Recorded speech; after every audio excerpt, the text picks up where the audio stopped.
নমস্কার বন্ধুরা, যোজনা হেল্প বাংলা চ্যানেলের আরেকটি নতুন ভিডিওতে আপনাদের সকলকে স্বাগত জানাই।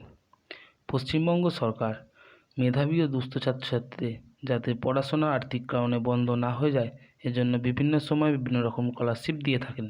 এরকমই একটি স্কলারশিপ হলো ঐক্যশ্রী স্কলারশিপ। এই ঐক্যশ্রী স্কলারশিপের পেমেন্ট আপডেট সম্বন্ধে জেনে নেব আজকের ভিডিওতে। পড়ুয়াদের অ্যাকাউন্টে এখনও ঢোকেনি টাকা, কী সমস্যা হচ্ছে, কবে অ্যাকাউন্টে টাকা ঢুকবে, তা সম্পূর্ণ বিস্তারিত জেনে নিন আজকের এই ভিডিওতে। আর যদি চ্যানেলে নতুন হয়ে থাকেন অবশ্যই চ্যানেলটি সাবস্ক্রাইব করবেন এবং পাশে থাকবেন। পশ্চিমবঙ্গ রাজ্য সরকারের তরফ থেকে রাজ্যের নাগরিকদের জন্য যে সকল প্রকল্প চালু করা হয়েছে তার মধ্যে বেশ কিছু প্রকল্প রয়েছে যেগুলি আর্থিকভাবে সাহায্য করা হয়ে থাকে। এই সকল প্রকল্পের মধ্যে অন্যতম জনপ্রিয় প্রকল্প হিসেবে বলা হয়ে থাকে লক্ষ্মী ভাণ্ডার প্রকল্পকে, যে প্রকল্পের টাকা আগের থেকে বাড়ানোর পাশাপাশি এখন প্রতি মাসের প্রথম দিন থেকেই টাকা দেওয়া শুরু করেছে রাজ্য সরকার। লক্ষ্মী ভাণ্ডার টাকা দেওয়ার ক্ষেত্রে কোথাও কোনো রকম অভিযোগ এখন নেই বললেই চলে। লক্ষ্মীর ভাণ্ডারের প্রকল্পের টাকা যথাসময়ে উপভোক্তাদের অ্যাকাউন্টে দেওয়া হলেও এখন রাজ্য সরকারের বিরুদ্ধে একটি অন্য গুরুতর অভিযোগ আসতে দেখা যাচ্ছে, সেটা হলো সংখ্যালঘুদের জন্য চালু করা ঐক্যশ্রী স্কলারশিপ নিয়ে। এই ঐক্যশ্রী স্কলারশিপের টাকা দীর্ঘদিন ধরেই পাওয়া যায়নি বলে দাবি করা হচ্ছে।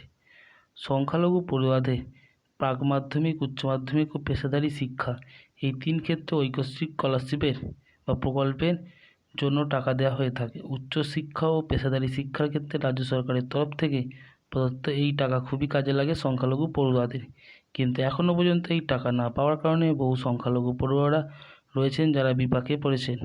কেননা সরকারের তরফ থেকে এই প্রকল্পের আওতায় উচ্চশিক্ষা ও পেশাদারি শিক্ষার ক্ষেত্রে যে টাকা দেওয়া হয় তার অঙ্ক বিপুল।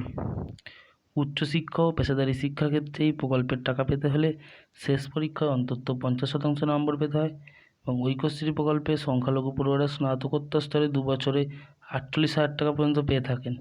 পেশাদারি শিক্ষা যেমন MBBS পড়াশোনার ক্ষেত্রে 5 বছরের মেয়াদে প্রতি বছর 24,000 টাকা করে দেওয়া হয়। BEd পড়াশোনার জন্য 2 বছরে 18,000 টাকা করে 36,000 টাকা দেওয়া হয়।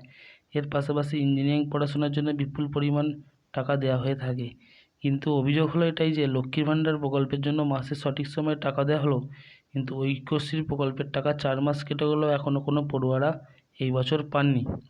যে প্রকল্পের টাকা কিন্তু মার্চ মাসের শুরুতেই পড়ুয়াদের অ্যাকাউন্টে ঢুকে যাওয়ার কথা, সেই টাকা জুলাই মাসের প্রথম সপ্তাহে দ্বিতীয় সপ্তাহ হয়ে গেল, এখনও কোনো টাকা ঢোকেনি।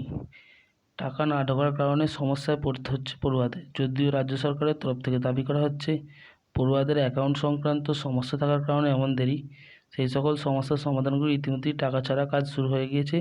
খুব শীঘ্রই এই প্রকল্পের টাকা পড়ুয়াদের অ্যাকাউন্টে ঢুকে যাবে। তো বন্ধুরা, এই ছিল ঐক্যশ্রী প্রকল্পের পেমেন্ট সংক্রান্ত আপডেট। ভিডিওটা যদি ভালো লাগে অবশ্যই চ্যানেলটি সাবস্ক্রাইব করবেন এবং পাশে থাকবেন। ধন্যবাদ।